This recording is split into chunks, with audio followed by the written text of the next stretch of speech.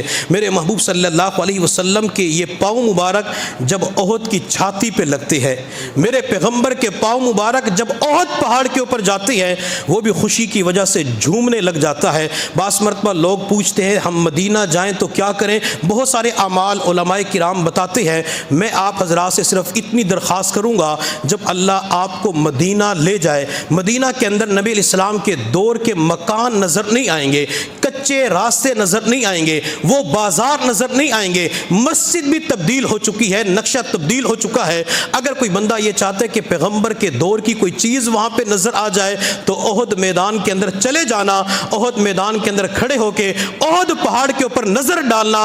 احد پہاڑ نبی علیہ السلام کے دور میں 1400 سال پہلے جیسے موجود تھا، آج بھی ویسے ہی پہاڑ موجود ہے۔ جب بندہ احد پہاڑ کو دیکھے گا تو بندے کا تصورات کے اندر ضمیر کہے گا یہ وہ پہاڑ ہے جس پہاڑ کو پیغمبر نے اپنی نگاہوں سے دیکھا تھا، اس پہاڑ کے اوپر پیغمبر کی چمک پڑی ہے، تم بھی انہی نگاہوں سے دیکھو تو احد پہاڑ کے اوپر پیغمبر کی نورانیت اور چمک نظر آئے گی۔ وہ احد پہاڑ آج بھی الحمدللہ موجود ہے۔ جب نبی علیہ السلام نے احد پہاڑ کے اوپر پاؤں رکھا تو خوشی کی وجہ سے وہ جھومنے لگا، اور نبی علیہ السلام نے فرمایا تھا احد پہاڑ ہم سے محبت کرتا ہے، ہم احد سے محبت کرتے ہیں۔ بلکہ محمد بن سیرین رحمۃ اللہ علیہ نے لکھا ہے سرکش انسانوں اور جنات کے علاوہ کائنات کی ہر چیز نبی علیہ السلام کے ساتھ محبت کرتی ہے۔ یہ پہاڑ بھی محبت کرتے ہیں، شجر حجر نباتات بھی محبت کرتے ہیں۔ نبی علیہ السلام پہلے کھجور کے تنے کا ٹیک لگا کے خطبہ دیا کرتے تھے۔ جب آپ کے لیے لکڑی کا ممبر بنایا گیا، آپ ممبر کے اوپر تشریف لائے تو مسجد نبوی کے اندر رونے کی آواز آئی، جیسے اونٹنی کا بچہ اپنی ماں سے جدا ہو جاتے تو وہ روتا ہے، تو اسی طرح مسجد نبوی کے اندر رونے کی آواز آئی۔ نبی علیہ السلام نے دیکھا تو اسی تنے کے اندر سے رونے کی آواز آ رہی تھی۔ اب یہ ایک بے جان چیز ہے، لیکن علماء کرام محدثین فرماتے ہیں کہ جیسے عقل والے فہم و ادراک والے روتے ہیں، اسی طرح وہ کھجور کا تنا بھی رو رہا تھا۔ نبی علیہ السلام نیچے تشریف لائے، آپ علیہ السلام نے اس تنے کو اپنی آغوش رحمت میں لے لیا۔ جس طرح ماں اپنے بچے کو چپ کراتے ہوئے سینے کے ساتھ لگا لیتی ہے، میرے پیغمبر نے اس تنے کو اپنے سینے کے ساتھ لگایا۔ آپ علیہ السلام نے اس تنے کو تسلی دی۔ یہ تنا کیوں رو رہا تھا؟ اللہ کے نبی کی جدائی کے اندر، کہ پہلے اللہ کے نبی کا ہاتھ لگ جاتا تھا، جسم لگ جاتا تھا، سکون مل جاتا تھا، ٹھنڈک مل جاتی تھی، اب تو وہ جدائی پڑ گئی، اب تو وہ قریب والے لمحات مجھے نصیب نہیں ہو سکتے۔ پھر میرے محبوب نے صحابہ کی طرف دیکھ کے فرمایا میرے صحابہ، اگر میں کھجور کے تنے کو تسلی نہ دیتا، یہ قیامت کی صبح تک ایسے ہی روتا رہتا۔ نبی علیہ السلام کے ساتھ یہ چیزیں بھی محبت کرتے ہوئے نظر آتی ہیں۔ تو جب میرے محبوب کے پاؤں احد پہاڑ کی چھاتی پہ لگے، احد پہاڑ کے اوپر آئے، وہ خوشی کی وجہ سے جھومنے لگا، لرزنے لگا، تو نبی علیہ السلام نے اپنا پاؤں مبارک احد کے اوپر مارا اور فرمایا فَإِنَّمَا عَلَيْكَ نَبِيٌّ وَصِدِّيقٌ وَشَهِيدَانِ، تیرے اوپر اس وقت ایک نبی ہے، ایک صدیق ہے اور 2 شہید کھڑے ہوئے ہیں۔ احد پہاڑ پھر اس وقت رک جاتا ہے۔ میرے پیغمبر کے قدم احد کے اوپر لگتے ہیں، احد بھی خوشی کی وجہ سے جھومنے لگتا ہے۔ میرے پیغمبر صلی اللہ علیہ وسلم کے قدم مبارک جب حلیمہ کے گھر لگتے ہیں، اللہ اس گھر کو برکتوں کے ساتھ مالا مال فرما دیتے ہیں۔ میرے پیغمبر کے قدم جابر کے گھر کے اندر لگتے ہیں، کھانا 4 بندوں کے لیے بنایا ہوا تھا، پیغمبر کے قدم مبارک لگنے کی وجہ سے وہ کھانا 1500 صحابہ کے لیے کافی ہو جاتا ہے۔ بلکہ میرے پیغمبر کے قدم تو عرشوں کے اوپر بھی چلے جاتے، عرش نیچے رہ جاتا ہے، میرے پیغمبر کے قدم اوپر چلے جاتے۔ اللہ نے اپنے محبوب کو قدم کے اعتبار سے بھی یہ مقام اور مرتبہ عطا فرمایا تھا۔ میرے محبوب صلی اللہ علیہ وسلم کے دونوں کندھوں کے درمیان قدر فاصلہ تھا، درمیان کے اندر مہر نبوت تھی۔ مہر نبوت کے بارے میں دوبارہ بات کروں گا کہ وہ کس قسم کی تھی، رنگ وغیرہ اس کا کیا تھا۔ ایک صحابی رضی اللہ تعالیٰ عنہ نبی علیہ السلام کے سامنے تھے۔ آپ علیہ السلام نے اپنی مبارک وفات سے قبل جب صحابہ کو جمع کیا تو آپ نے فرمایا کہ اگر میں نے کسی کا حق دینا مجھ سے اپنا حق وصول کر لے۔ وہ صحابی کھڑے ہو گئے۔ بعض روایات کے اندر عکاشہ نام آتا ہے اور بعض جگہ حضرت اسید رضی اللہ تعالیٰ عنہ کا نام بھی آتا ہے، عکاشہ بھی ہے اور اسید بھی ہے۔ تو وہ کھڑے ہو گئے اور عرض کہ اللہ کے نبی، آپ نے ایک مرتبہ چھڑی لگائی تھی اور میری کمر کے اوپر، جسم کے اوپر قمیص چادر بھی نہیں تھی۔ آپ علیہ السلام نے فرمایا کہ آؤ اور مجھ سے بدلہ لے لو۔ اب صحابہ کرام اس کو دیکھنا شروع کر دیتے ہیں کہ اللہ کے نبی کی طبیعت خراب ہے، آپ کو بخار بھی ہے، سر درد بھی ہے۔ صحابہ اس کو دیکھتے ہیں لیکن وہ خاموشی کے ساتھ پیچھے جاتے ہیں۔ نبی علیہ السلام نے اپنی قبر مبارک سے قمیص تھی، جبہ تھا یا چادر تھی، اس کو اوپر کی جانب اٹھایا اور فرمایا کہ آؤ مجھ سے بدلہ لے لو۔ وہ صحابی کبھی اوپر دیکھتے، کبھی نیچے دیکھتے، کبھی دائیں اور بائیں دیکھتے۔ جب صحابی اپنی تلاش کرنے والی چیز کو ڈھونڈ لیتے ہیں تو صحابی دوڑتے ہوئے آئے اور میرے پیغمبر کے دونوں کندھوں کے درمیان مہر نبوت کا بوسہ لے لیا۔ میرے پیغمبر نے فرمایا کہ تو نے تو بدلہ لینا تھا۔ اللہ کے نبی، کس چیز کا بدلہ؟ میری زندگی کی سب سے بڑی چاہت یہ تھی، میری زندگی کا سب سے بڑا شوق یہ تھا کہ میں آپ کی مہر نبوت کا بوسہ لوں، میں اس صحابی کے شوق پہ قربان جاؤں۔ مال کا شوق نہیں تھا، کپڑے کا شوق نہیں تھا، عزت کا شوق نہیں تھا، دنیاوی چیزوں کا شوق نہیں تھا، شوق یہ تھا کہ میرے پیغمبر کے دونوں کندھوں کے درمیان مہر نبوت کا بوسہ لینے کی سعادت مل جائے۔ تو نبی علیہ السلام نے فرمایا، جا صحابی، تیرے شوق کے اوپر میں قربان جاؤں، تیرا شوق بھی عجیب ہے، میں تجھے خوشخبری دیتا ہوں، اللہ تعالیٰ نے تیرے اوپر جہنم کی آگ کو حرام فرما دیا۔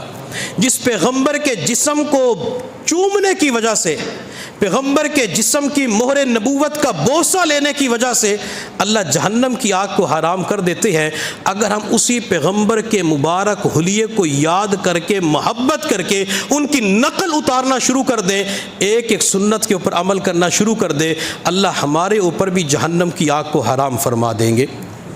نبی علیہ السلام کے بارے میں تمام صحابہ کرام جو حلیہ بیان کرتے ہیں آخر کے اندر فرماتے ہیں، ہم نے آپ علیہ السلام جیسا حسین نہ آپ سے پہلے دیکھا ہے نہ آپ کے بعد دیکھا ہے۔ اللہ نے اتنا بہترین خوبصورت محبوب مجھے اور آپ کو عطا فرمایا ہے۔ تو اس مبارک حلیے کو یاد کریں، اور یہ جو کہا جاتا ہے کہ دنیا کے اندر انسان محبت کرتے ہے کمال کی وجہ سے یا مال کی وجہ سے، اس کے اندر ایک وجہ جمال بھی ہوتا ہے کہ جب بندہ خوبصورت چیز کو دیکھتا ہے تو اس کے ساتھ محبت ہو جاتی ہے۔ اگر خوبصورتی کی بنیاد پہ ہم نے محبت کرنی ہے تو صرف اور صرف نبی علیہ السلام کے ساتھ محبت کریں، آپ علیہ السلام کے ساتھ محبت ہوگی، اللہ تعالیٰ قیامت کے دن پیغمبر کے قدموں میں جگہ عطا فرمائیں گے، اور جو پیغمبر کا حلیہ یاد کر لیتا ہے اسے دیدار مصطفیٰ کی نعمت حاصل ہوگی۔